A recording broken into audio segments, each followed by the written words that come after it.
If you love anime and D&D, check out Warlock. It's the story of me, Nova Ravenwood, a young woman born without magic who forms a pact with a mysterious being for power. Set in a fantasy world of adventure, dragons, and powerful sorcerers, the story unfolds like an anime for your ears. And don't forget about our muscular hunk of a classmate, me, Ren. Too bad this is audio only, otherwise you could see that I'm flexing my arms off over here. Are you seriously interrupting the ad? You moron! Sorry, we'll get out of your way. Wait, hang on. I haven't even told them about my amazing powers. I guess I should describe myself a little bit more first. First thing, I don't wear a shirt. Thanks, Briar! Join the quest and listen to Warlock wherever you get your podcasts, or visit warlockpod.com for more information.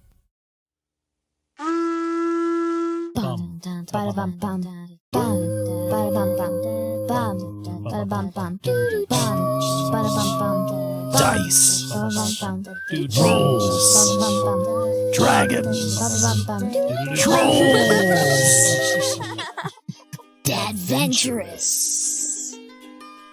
Okay, in 3, 2, 1. Welcome to Adventurous. An actual play D&D Dungeons podcast. and Dragons podcast with a dad and daughter. It's D&D squared. Yes. Haha, dad and daughter Dungeons and Dragons. We could make, you know it'd be cool, What? a D4. But instead of numbers, it had D's in every spot. It was dad, daughter, Dungeons and Dragons.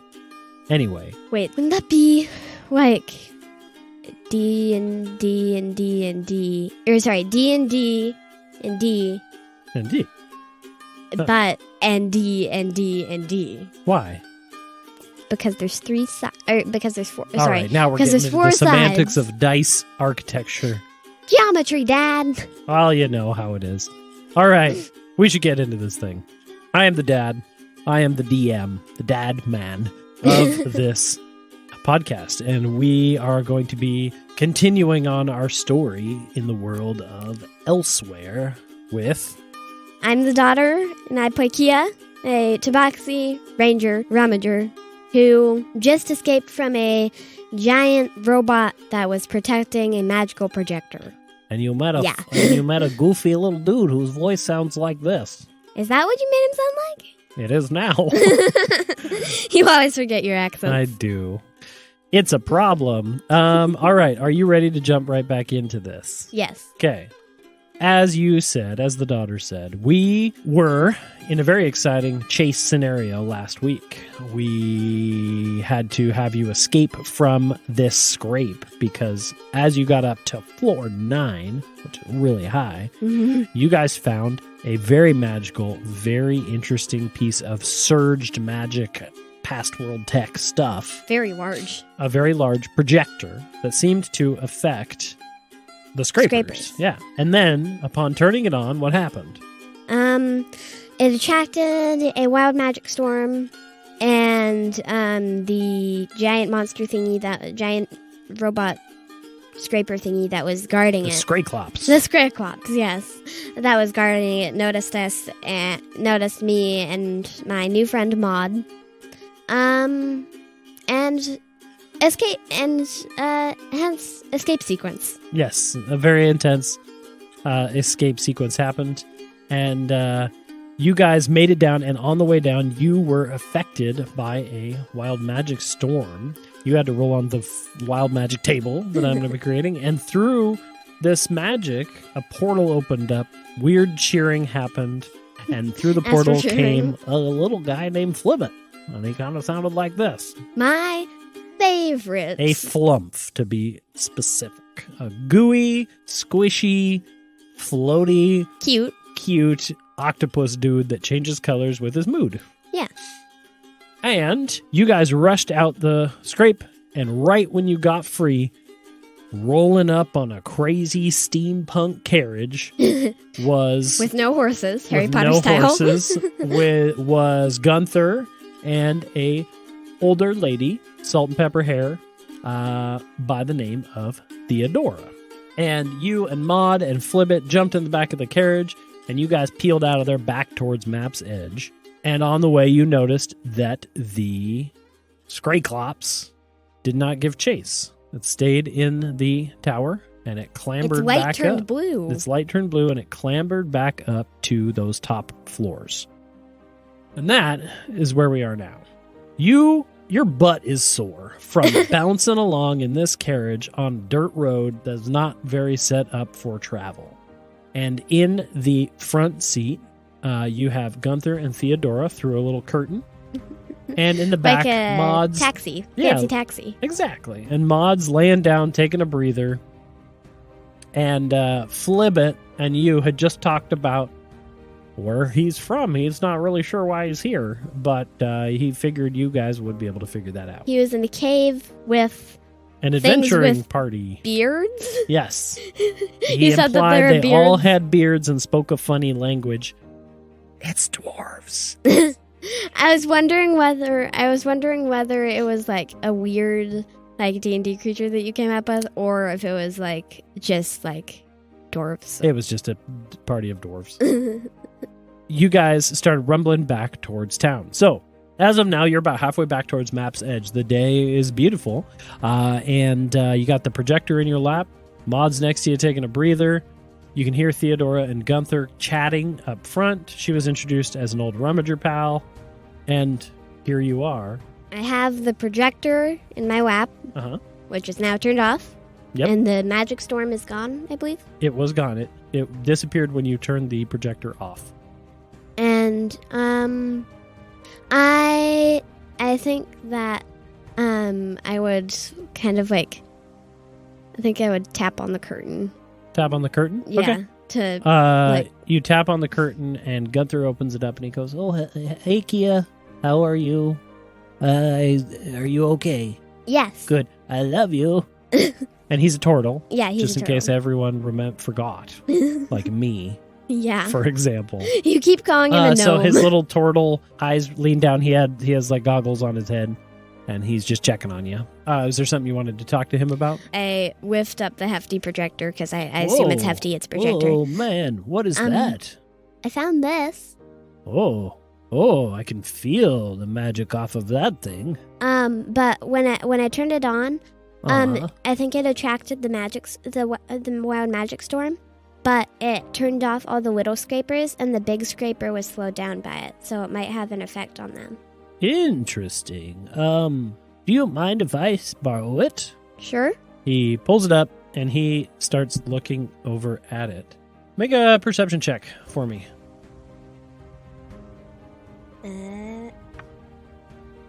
That is an 18. An 18. Okay, so you notice two things. Number one, you notice Gunther pulls off his goggles, just cleans them up a little bit, puts them back on, and he starts, "Oh man, this is quite affected by magic. I have not seen something like this." Well, and he turns towards Theodora, and what you notice is them share a knowing glance. And then a glance between the two of them. Nothing ever good comes from a glance. I guess not. And he goes, "Well, you can have it back, dear." And he reaches down and hands it to you. And they seem to be looking at each other in such a way that is worried. Like it's bad? You know Gunther, he would have shared it with you normally. Okay. So the fact that he's being silent is a little weird. Kea's ears, I think, go from almost fully forward to almost to not like flat back, but tilted back. At about that time, you guys roll back into Map's Edge, and the first thing you notice is a crowd gathered, and there's a lot of people hustle and bustle about the... I thought this was a small town. It's a small town, but there's still probably at least 100 people here. Okay. You know, it's pretty small. Yeah. But there's a big crowd of most of the people gathered and some visiting people too. And you also notice another part of the gathered crowd is there's a string of wagons that are kind of off to the main street. There are some very finely dressed people standing there. Finely dressed? Finely dressed. And if you remember correctly... Kea's ears perk back forward. If you remember correctly, Gunther had said that there was an ambassador group coming through today. that was going to be traveling from Athon to one of the neighboring towns, that they were going to be a potential, like, customer, yes. But in the meantime, there's a crowd gathered, and as you guys come to a halt and park, you guys get out and start seeing that a lot of that hustle and bustle is people talking about the wild magic storm that just hit the scrape. A bunch of random people come over. You see some of the faces that you recognize, like Callie from Callie's Clutters is there, and she runs over to you and she goes, Kea, are you okay? We saw the storm, and you were in there. You were the only one in there. The only one? No one else was there? I thought there are some remnants. They left earlier in the morning. It was just you. And Maude perks up from the back, and she like lets out a deep sigh. She goes, I was there also, and raises her hand. And so everybody basically is just kind of excitedly checking up on you. Okay. And so Callie looks you over, pulls you aside. She's this an elf that's kind of skittish. She's just like checking you over to make sure you're okay. Okay. And she's like dusting you off, squeezing your cheeks, and checking your fur and stuff like that. Annoying but loving grandma. Yes. Basically. But she's like a little older than you. She's like in her 20s. Really? She's just weird. Well, 20s for an elf or 20s? Oh, yeah. She's probably like 74. Okay. A young 74. A young 74. Exactly. Back in my day. And like Gunther and Theodora are chatting in the side, kind of to themselves. And then you have some other people that you know come up and meet you guys. Everybody was worried about you. Yeah. Does anyone notice Flibbit yet? Not immediately. I would say as you say that, you probably look behind you and you notice that Flibbit was actually hiding kind of behind you. And he looks up and he goes, sorry, big crowds kind of scare me. I grab him and kind of hold him. Well, not like grab him because he's like squishy. Say, wow. But I kind of like goes, usher him forward and show him to Callie. Oh, wow. Your thoughts are all sorts of a jumble. And she looks down and she goes, what is this? He says he's a flump. Don't know what that is. I am a flump. And he also says his name is Flibbit. Well, this is my name, exactly. He says flump are things that feed off emotional feelings? I don't know. Explain. Well, I mean, yeah, that's basically it. And about that time, like, Callie's there. Some of the other people you notice come over. Theodora and Gunther kind of stop talking. They kind of come over too. And so suddenly there's like a smaller crowd of like recognizable NPCs. And Maude even too is pretty interested because she didn't get to hear it when you guys were just running. Yeah. And Flibbit's like, well, okay. And he looks up at you and he turns, I'm going to say like a purple color, like a purple blue. Isn't that scared? A little bit. He doesn't like public speaking. And he goes, okay. Nervous. Well, and he keeps looking at you for like confirmation. I keep nodding my head. Okay, well, I'm a flump. My name is Flibbit, and yes, I like to feed off of, well, feed's sort of a word. I sort of like to absorb people's feelings, but I don't take them from you. Oh boy, and he starts getting nervous and spinning around a little bit. I think Kea would like kind of just want this weird thing that she doesn't really know much about at all as well to kind of explain himself so that everyone isn't scared of him but also isn't weirded out by him. Yeah, I'm going to say Theodora comes down and she kind of gets down a little lower and she goes, well, aren't you just the cutest little thing? And she squeezes his little cheekies. He has cheeks? I don't know. He's like a football-shaped head, right? Yeah. Yeah, so the edges of the football, those are his cheeks. And she goes, well, I think it is wonderful that you came through and helped Kea get out of that tower. That is wonderful. You are fascinating. And you came through a portal? And he goes, yes. I think she did it. And he points I didn't do anything. Well, when I came through the portal, you were there. Okay, wrong place, wrong time. Definitely wrong time. Okay?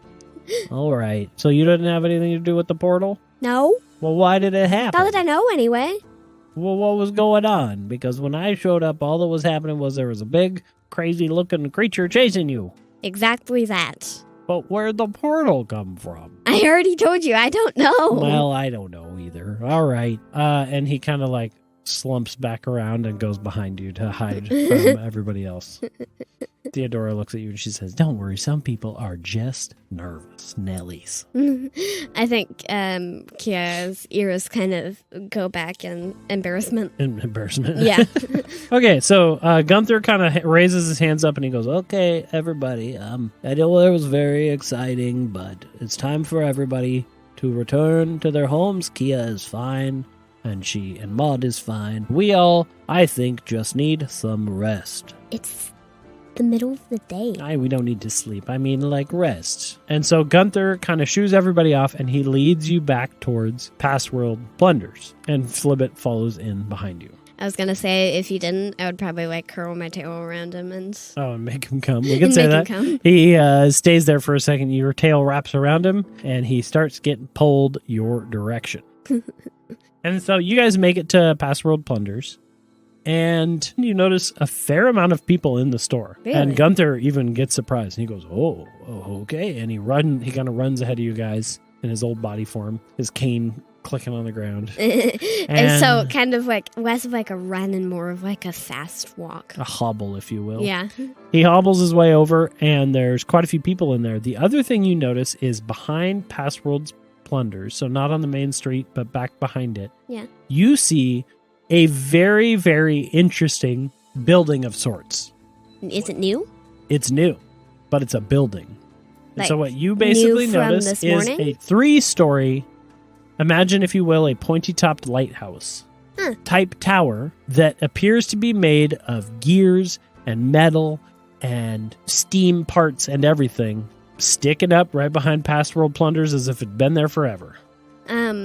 I assume I can easily catch up to Gunther. 'Cause Yeah. he's old and hobbly. And I tap on his shoulder and point out the window. What's that? What's what? The tower. That weird thingy. Did you notice it? It's Oh. new. Oh, yes, I did. You will need to talk to Theodora about that. She is quite the tinker herself. She made that? In a fashion, yeah. Anyway, look, did you gather any more things from the scrape? I did get a watch. Okay. Well, it's magic, I think. It's like a bracelet, but with a tiny clock on it. And when I put it on, like the clock started going. Okay. And I don't know. I took it off again because I don't know what it does. But Maybe we could sell it today. yeah, Okay. Well, why don't you bring whatever you want to the shop in a little bit. Well, you can go get some rest first, but I will talk to this ambassador group, and maybe we can sell some stuff today. Could be a good day for old Past World Plunders. they're from Athon. They are from Ethon, and they are traveling through to another city. And they said that they always look for things along the road. So I'm going to go get the shop opened up, and we'll get selling. Yes. Kia's ears like perk happily, and I think her tail uncurls from Flibbit. Okay, so uncurls from Flibbit, and Gunther rushes off. Theodora comes up to you guys, and she goes, "Well, you guys look like you need some rest. Would you like to come into my home, and I will cook you up some hot tea?" Your home? Do you live here? I live in never- that tower. It's portable? Oh, How? Yes, ma'am. And she has a little twinkle in her eye, and she guides you over to this tower. She goes up to the front door, which is a big metal door, and you look at her, and she punches in a little key code type thing on the side. These little mechanical switches press in, and the door spirals open like an iris. Ew. And she goes, "Welcome to my portable tower." And she leads you guys in. Flibbit is going to pause at the doorway. Theodora goes in and disappears, but Flibbit pauses at the doorway, and you notice that he's sitting there. His color changing to like a green. What does that color mean? You don't know? I asked Oh, him. you were asking Yeah. him that. well, I'm a little bit confused and unsure. I've never quite seen technology like this I haven't from where I'm from. Well, I haven't either, so that makes 2 of us. Oh, okay. Well, that's for some reason makes me ever so slightly more confident. So, after you. I go in and try to find the kitchen, wherever this may be. Okay, so you go in, and pretty soon you find the whole interior is basically open with small little rooms around the edges. Yeah. So it's circular as well. And you notice that one of them is Theodora's in there, and she is cooking up. She's starting to pull pots and pans out, and there's a little oven. She lights it, fire starts going, and she starts whistling to herself in there. Is there a table? There are tables and chairs on the far side of the tower. I take one, and I think I take one and kind of look around to figure out, like, how this thing works and how is it Yeah, go ahead portable? and make a roll of some kind. Investigation, perception. Sure. I would also allow Arcana. Arcana? Yeah. I'll do investigation first. Okay. 18. So as you're sitting there at the table, you start looking around, and Flibbit comes and joins you too. He doesn't really sit, but he hovers over the chair to make it look like he's sitting. I get that. And then you start looking around, and you start seeing the big walls above you. This is a big open room that you're in. It's probably like 10, 12-foot ceilings, and there's a spiral staircase. Not a narrow one, but a wide one that goes around the whole tower on the outside edge. Ooh. And you can see the staircase going up to another floor. It looked like it was about 3 stories. And there are seams going up the wall. Cracks in the wall, basically. Not like cracks like it's broken. Seams and lines like something happens at those spots. Like it's foldable? perhaps. I think Kea notices this and kind of thinks to herself, like, does it fold like an accordion? Or are those cracks? Yeah, and at about that time, Theodora from the kitchen goes, "Now, honey, you like sugar and milk in your tea? Yes, please. You want both? Yes. How much each? If you had to measure it in handfuls." In handfuls? How would you measure honey and... Never mind. Half a handful for honey and a handful and a half for milk? Okay, there you go. And about a moment later, she starts making her way out. And she pulls off the tea, hands one to you, hands one to Flibbit, and hands one to herself. She takes a seat. How does she hand one to herself? Well, you know. To her other hands? That's right. And she sits down and she says, "Now," and she leans forward, "now you must tell me all about you. You're with Me? Gunther now? I didn't know he even had a child. Or a grandchild, I should say." Yes. Yeah, I'm with Gunther. You said, you were an old friend? Oh, yes, we old friend. That must be how he said it. Me and Gunther used to run in the same crew back in the day. Really? Yeah. And he was always a bit of the, what do we call it? Friendly one of the group. He was the one to make sure that we were all treating each other nice. So, the peacekeeper. Basically, yeah. We all had roles like that, each one of us. There were 4 of us back then. Really? 4? That's a lot. Well, I've always worked solo. we didn't necessarily work together all the time, but we had a deal where we would always split our shares amongst each other. Nice. It was a good deal, but eventually your grandfather Gunther, he did move on, and his wife as well, Tilda. She Yeah. was another one of the crew. Oh, so there is one other? Yeah. Who? The 4th one? Yeah. Oh, he was this guy named Zax. Zax? Yeah, he unfortunately died. Oh. From what? A particularly bad storm of the wild magic variety. I didn't know they could be lethal. I thought they were just, like, weird effects. Like, I know, like, I've heard stories of, like, forests turning into lakes or something, but nothing where all the animals would suddenly swim. But then, like, I'd never heard of anything lethal. We hadn't either. It was up north, and it was a real tragedy. We don't know, because I agree, I haven't heard that much myself, but it did seem to happen. Okay. Tell me, how long you been running up the scrape? About since I was 7? 6, 7? 7 years old? You're so young. Well, I started out small, But I think my first one it wasn't in the scrape. It was one of those weird, like, long carriage stations. Oh, yeah, like a bus? Is that what they're called? Yeah, I'm a bit of a historian, you could say, and researcher, you could also say, and awesome, you could also say, and she chuckles to herself. But yeah, since I was around 7, and before today, I'd only ever gone up to floor 5. Wow, and you made it all the way up to floor 9? Yeah. Wonderful. Now, and I'm going to just assume you saw the projector, because Yeah. you didn't say otherwise. She goes, now, I don't suppose I could convince you to put that up on this here table, and I could check it out. What, the projector? Yeah. Sure. I want to see what took you all the way up to floor 9. Now, I know you know that we all have that sort of innate magical pull. Yeah. Did you feel that when you came up on this thing? I felt it in the doorway to floor 9. You felt it strong. Yeah, I felt it before I was even in the room. My goodness, that is a powerful energy. And what happened when you pressed that there button? Well, do you mean when I turned it off or when I turned it on? Both. Well, when I turned it on, it's when I pointed it at the scrapers, and it projected the image.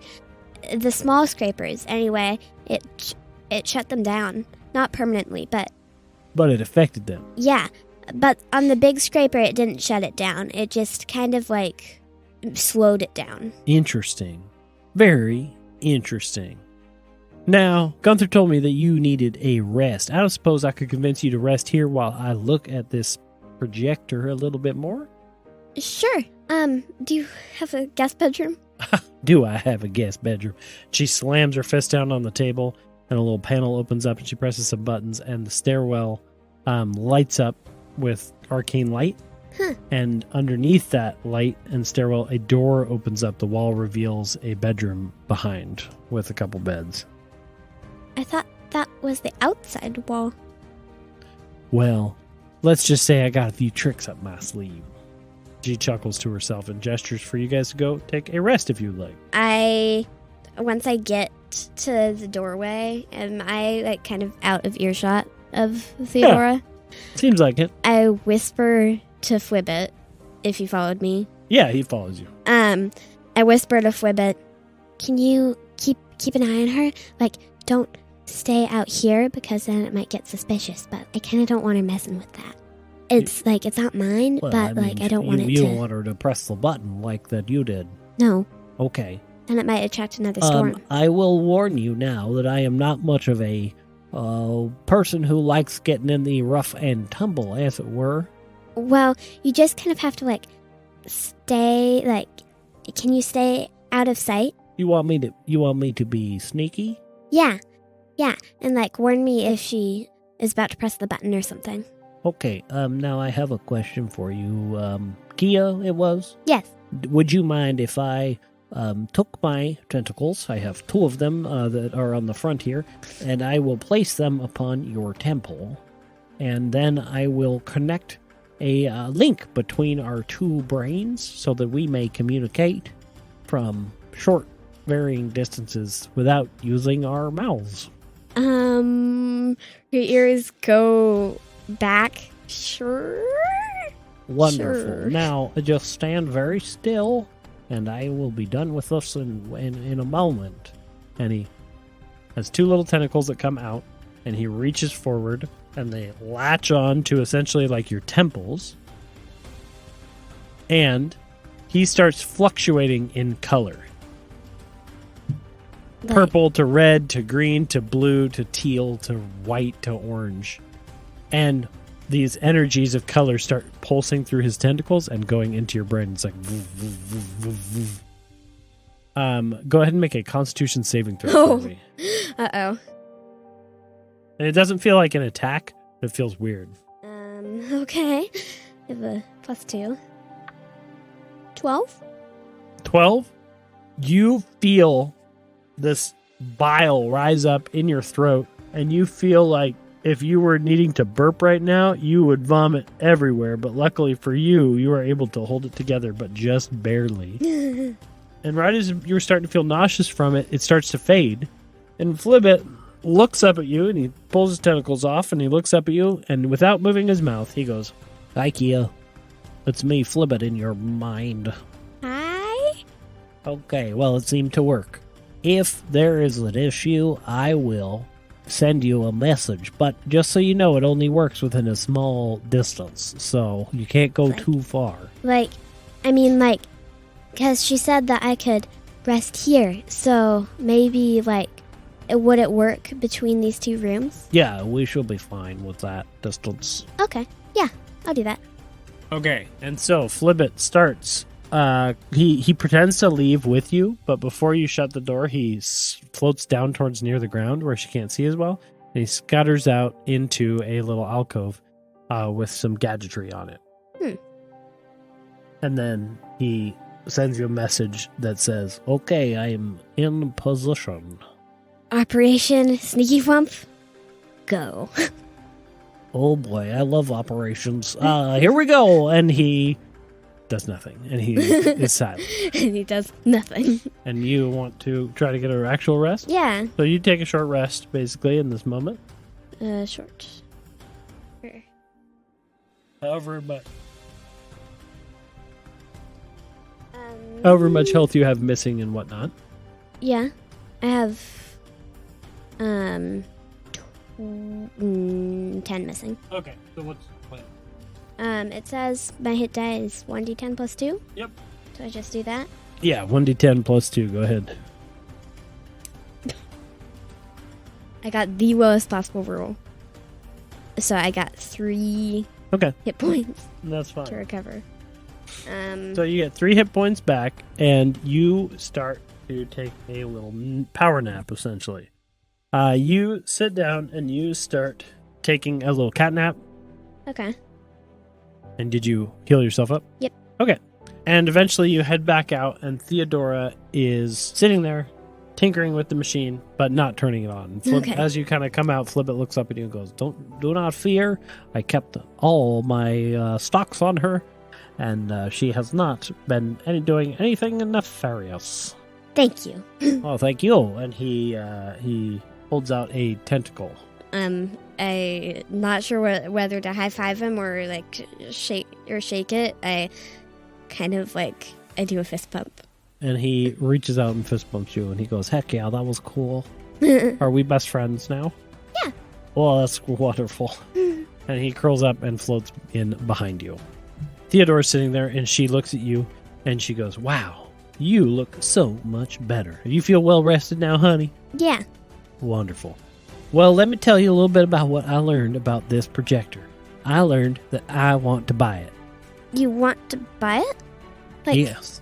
Well, I don't know if you knew this about me, but I'm a bit of a historian. I'm a bit of a researcher. And you're awesome. And I'm a little bit awesome. You were listening. Wonderful. Now, Gunther might not have told you much about me. I don't rummage so much anymore. I'm into more of what you would call hazardous enlightenment. Okay. Basically, I still go into scrapes.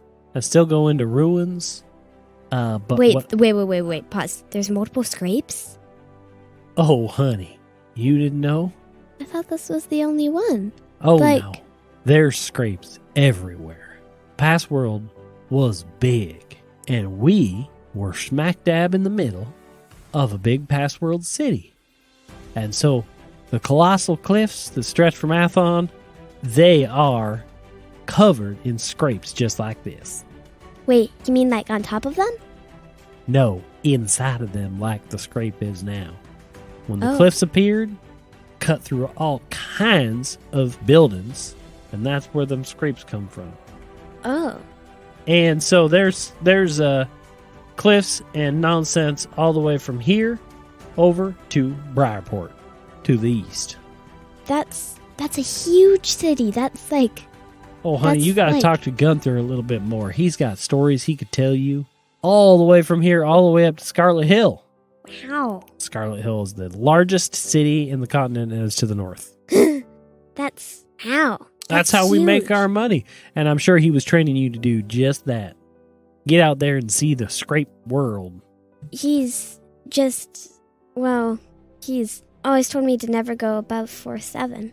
Well, yeah, he was probably trying to look out for you. But hey, I've seen some crazy stuff and made some great money. Have you seen any more of the scray? I'm calling it a scray claps. Have you seen any more of those? Oh, the big dude with one eye? Yeah. Oh, yeah, they're well, not that many, I suppose, but I've seen a few in my day. They're pretty nasty. So not like thousands, like there must be of like the little scrapers, only like 10. Yeah, maybe something like that. Okay.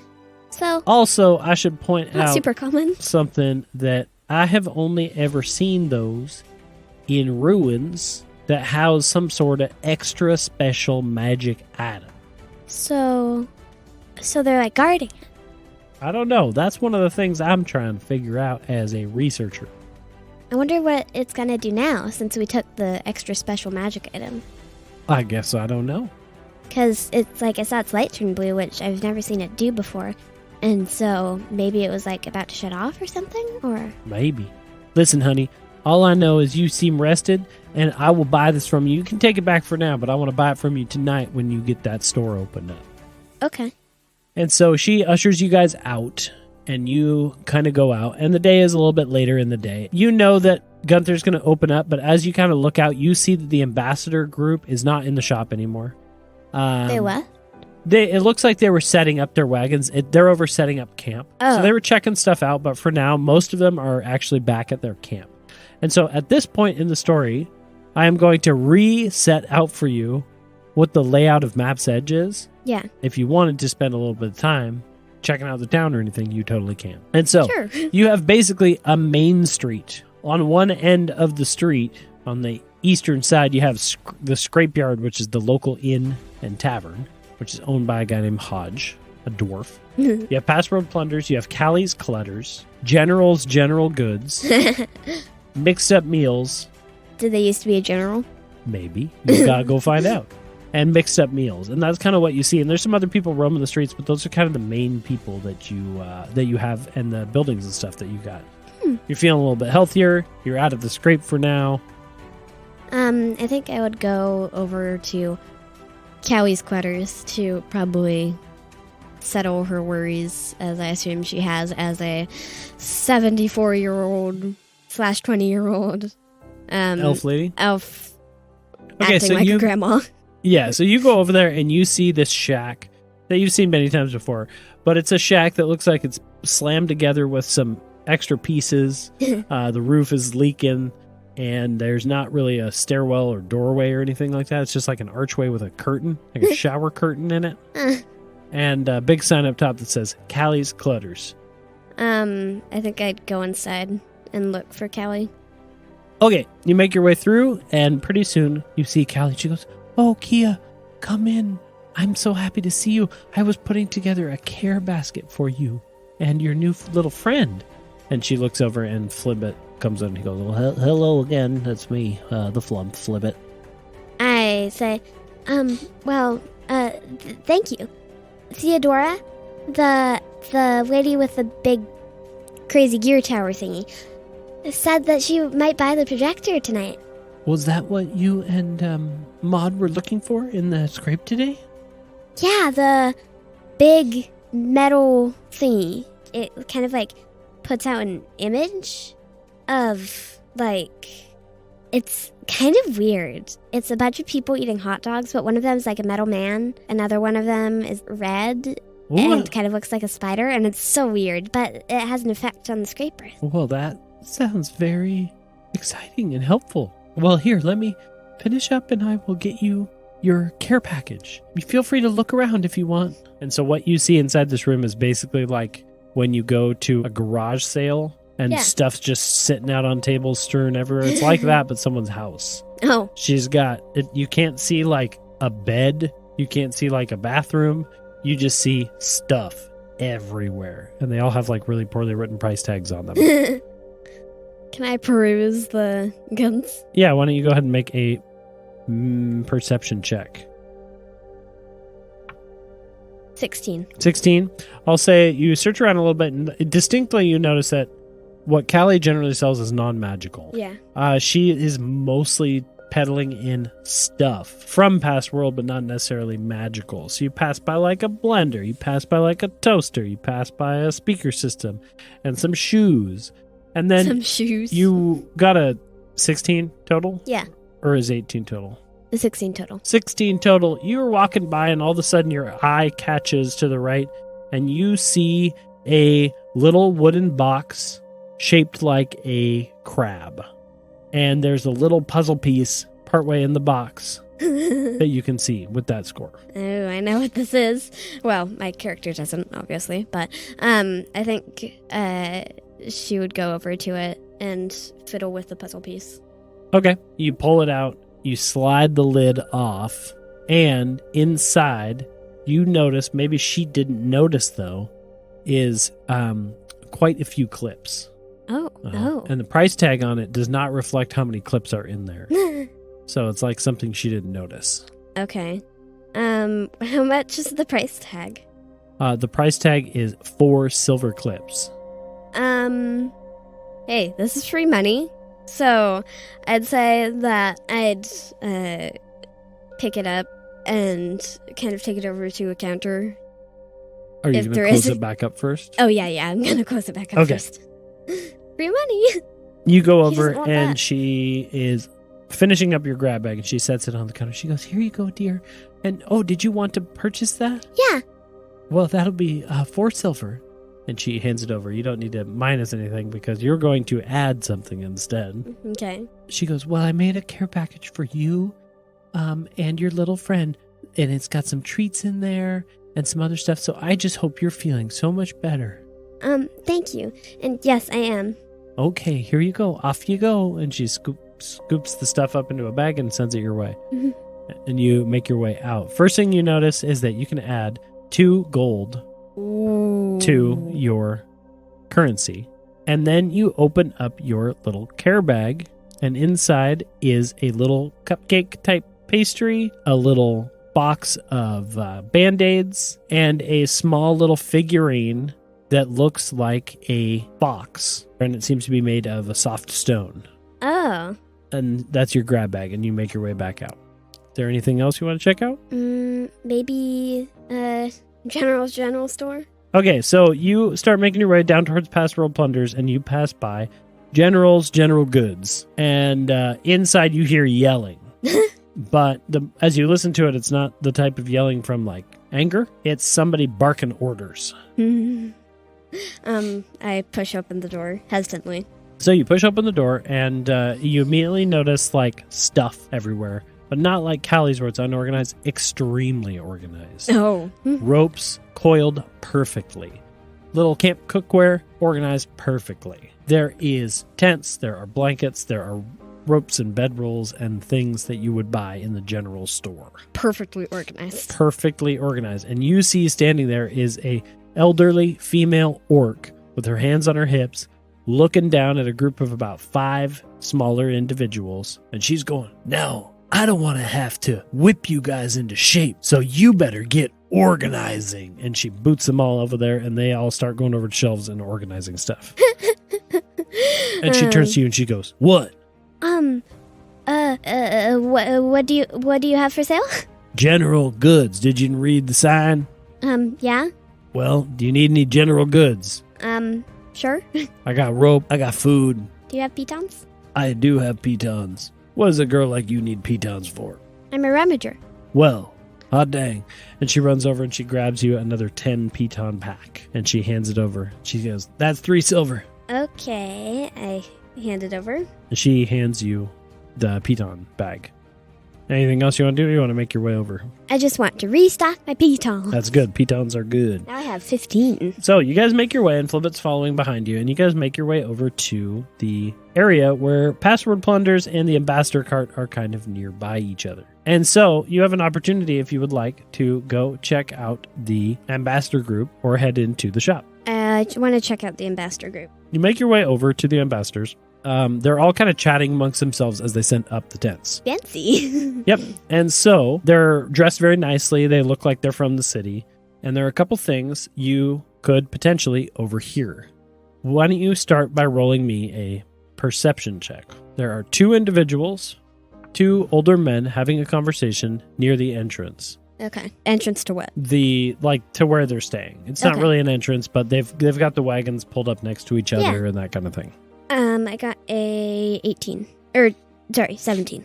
Okay. You hear someone say, Well, I heard that the bloodhounds are becoming aggressive lately, especially against rummagers. So it's kind of rough out there to the north. blah, blah, blah, blah, blah. More talking. You hear one more thing. Well, Tsar Bloodhoof is not a minotaur to be taken lightly. Thought you said they're bloodhounds. They are called bloodhounds. But There's a guy that they're talking about named Tsar Bloodhoof. who's a minotaur? Dun, dun, dun. And so there's some other conversations that you could try to check out, or you could keep going Yeah. to past world plunders. I idle by eavesdropping. Or perception? Yep. This one's going to be at disadvantage if you're just kind of walking by. Yeah. If you want to try to sneak up, that's different, but why don't you make this one at disadvantage? That is an extreme difference. What'd you get? I got a 13 and a 2. Okay. Well, So, unfortunately, I got a on the lower roll. I got a. it doesn't matter. It was too low. They are chatting, but they're a little too far away, and then they kind of notice that you're standing there, and they get up and move. Mm. And as you kind of make your way through, you start seeing past world plunders in the across the street, basically. Across the street. Yeah. But before you go there, as you are walking to the ends of the ambassador cart, you hear a strange, whiny barking noise. Like a bloodhound? You don't know, but it seems to be coming from around the backside of the last caravan. Can I make a stealth check? You want to try to sneak over? Yeah. I hand Go ahead. my grab bag to Flibbit. Flibbit takes a grab bag and he goes, Okay, I can stay here. I'm pretty stealthy too when I don't move because I float. that's why I can usually feed on people without them noticing. Go ahead and make your stealth check. Okay. 20. Not nat. A non-natural 20? Yeah. Oh, yeah. That's a 16. Okay. So, you got a 16. You start... Well, no, a 20. Or sorry. Okay. So you start stealthing around the corner. As you start stealthing around the corner, you feel a little tentacle tap on your arm. And Flibbit goes, I'm getting a bad feeling over here. Like, bad like danger or bad like... I don't know. It's hard for me to tell sometimes unless I can see the thing. and you start creeping and creeping and creeping around. I peek around the edge of the wagon. Okay, you creep around and peek around the edge of the wagon, and next to the wagon, about halfway up on the far side, is a tiny little creature. But this is not a construct. This is a creature. And what you see is a tiny little black and purple bug creature. But it makes... Imagine like a large beetle. Okay. And it seems to be playing with something in its mouth. Like chewing on something? You can't see from this angle. But it's definitely angry and thrashing and doing something. I believe I have a rope. And what do you want to do with said rope? Can I make a lasso? You want to try to make a lasso? You're going to need to roll for it. Acha! So you tie a lasso up. Why don't you go ahead and make a dexterity check? Okay. Any dex? The dexterity check tab. Yeah. That, I believe, is a 10. A 10? Mhm. You make a lasso. You think. It's a really bad slip knot. Yep. I want to try to lasso it onto the beetle. Okay, go ahead and make a acrobatics check. I want to do cowboy style, like flip it. Uh-huh. That's why it's acrobatics. 15. You go ahead and toss the slip knotted thing over towards the beetle, and it lands on top of the beetle and wraps it up. And it goes tight. What do you want to do? I pull it. As you go to pull it, you notice two things. What it was chewing on seems to be a digital clock, some sort of small little thing. And as it stops chewing on it, you notice a slight pull in that direction. It is magical. It's chewing on it? I pull quicker. Okay, you pull quicker, and the thing comes towards you. I don't want to, pull it too close to me because then it bite me or something. But I want to put a hand on it maybe on the rope so I don't, like, touch it specifically, but I want to, like, hold it there. Like, how big is this? About knee height and 2 feet wide. I want to, like, put a hand on it to at least, like, hold it down so it doesn't, like, fly away if it can fly. Okay. And I want to try to, like, wrestle the clock out of its mouth. Okay. 2 things happen. I'm going to say you start by wrestling the clock out of its mouth. After a second, you are able to pull and try to release that clock. Why don't you go ahead and make an athletics or acrobatics check or sleight of hand? Acrobatics, because it's still my best out of all of those 3. Oh. What's up? Nat 1. Nat 1. I got a 5. And I got a 5. You got a 5 total? 5 total. And you were trying to pull the clock out of it. Yeah, pull the clock out of the mouth. It doesn't work. It bites down harder on the clock. And then, because of that bite down and like thrashes its head away from you, you reach out to stabilize it with your hand, right? Yeah. As you touch it, 2 things happen. Number 1. You already said 2 things happen. Well, 4 things happen. 4 things happen. As you touch it, you hear behind you Flibbit go, "Oh no!" And then you feel a surge rush through you. A surge of magical energy. A surge of something. Feels almost like that pull you get. But in reverse? In reverse. It's washing over your body. You feel this warmth go through you. And you go vision dark. And you pass out. However, you don't stop seeing things. And as you pass out, you start having a vision. And in this vision, you, from your eyes, are sitting on a table. All around you are furniture items. All around you are shower curtains and shelving units and chairs. So you see furniture, you see all this stuff, right? Mm-hmm. And you feel that very normal sensation in your body of purring when you're happy. Yeah. That you used to do a lot. And I would like you, and I have given the daughter 0 preparation on this, No. to explain to me what it looks like, because this is a memory flashback Of? about 7 years ago, when suddenly you had a moment of what we like to call awakening, and you became a variant. You said that there was like chairs and tables, furniture, tables, lots of blue color and yellow color. Uh-oh. Oh no. So, I know absolutely what you're talking about. there you go. So what does it look like? Without revealing too much yet, we're going to drag this out a little bit. But what does this look like right now? You may know the store if you think of something like Sweden. It is blue and yellow. Uh-huh. And it may start with an I. Interesting. And what are you doing in this strange store that starts with an I? I think Kea would be sitting on a comfy chair, Oh, yeah? laying down, and I assume she's a kitten. Perhaps. Well, a young A young cat. And she's laying down on a comfy chair, and it's big enough to support her, like to support her full body. And so she's laying down in this comfy chair, probably like just enjoying being not asleep, but enjoying this being comfy, Okay. basically. And outside, a storm rages on. And you are inside here, and you look out the window because that storm was coming this way. And then a moment happens, and suddenly you feel a little slap on your cheek, and you hear a voice go, Kea, are you all right? And your eyes open up from this vision, and you feel a warm blue, light blue teal glow wash over your body as you suddenly feel great. And you can actually fully heal up yourself. Oh. Because Flibbit seems to have cast some kind of healing magic upon you. Oh.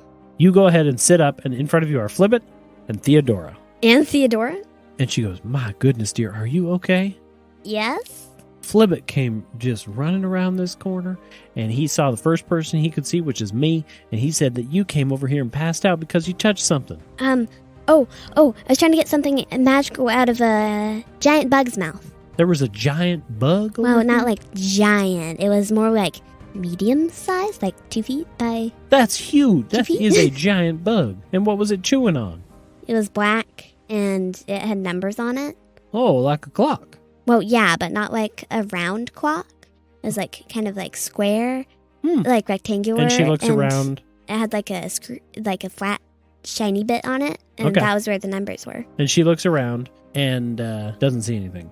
It's all gone. The beetle was gone. And the beetle is also gone. Wait, is the wagon? The wagons are still here? Wagons are still there, Okay. but the thing is gone. Theodora helps you up and she pats you down and she says, well, I don't know what could have done that to you. Some sort of psychic energy of some kind. But that is crazy. And I'm glad you're feeling better, dear. And there's no beetles around to take your stuff. Yeah.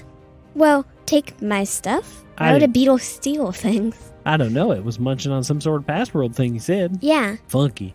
Look, your grandfather is looking for you. You need to run along to the shop. How long was I out exactly? Flibbit looks at you and goes, about 20 minutes. 20 minutes? Yeah, just about. And Fish sticks. Fish sticks, indeed. And Theodora looks at you and she says, okay, run along now and go find Gunther. You take off running and you make your way around the corner and you start heading towards Past World Plunders. However, as you cross the street, you catch something, a glimpse out of the corner of your eye, and you look down the street out of town, and in the distance, you see this little scarab beetle-looking thing scurrying off and taking a turn into the bushes with something in its mouth. And that's where we're going to end our episode. Dun dun dun. Exactly. If any of you recognize that shop. We'll find... Oh, don't tell him. Because we're going to reveal it slowly. Well, yeah, I'm not going to Okay. tell them what it is, but if any of you recognize that shop, keep it to yourself. There you because go. we are going to reveal it eventually. It's a very fun story. I was actually thinking it would be a fun thing to potentially do is to maybe make a flashback episode where you play the past. Oh. So that might be what happens. Anyway, that is all for this week. We're going to continue because you're kind of right in the middle of this part. We're going to continue with that next time where you can go talk to Gunther and do all that stuff. Well, it's been about an hour. And chase a beetle. And maybe chase a beetle. Thank you all for listening once again to our nonsense. Yes. Hopefully, you will all know eventually what this means. Yes. And hopefully next time we'll find out what happened to Kea for 20 minutes of memory. It was like 2 seconds. That's the crazy thing about dreams. Yeah. All right. Thank you all for listening, and we will see you next time on Dadventurous. Welcome to Dadventurous Podcast Q&A. Q&A. We have another question, don't we? Yes, we do.